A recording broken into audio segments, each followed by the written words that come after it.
Welcome. Today in front of me Realme Narzo 50, and I'll show you how to switch on or switch off screen touches and screen recordings on this device.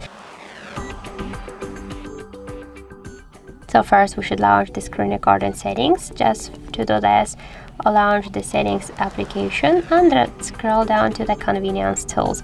Then tap to the screen recording and scroll a little bit down. Here you'll see the screen touches switcher. Just to show screen touches, you should click here only once on the switcher, and if you want to turn them off, just click on the switcher again, and that's it.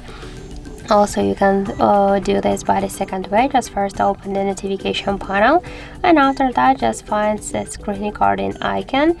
Then just hold for a while this icon and you'll launch the same screen recording settings.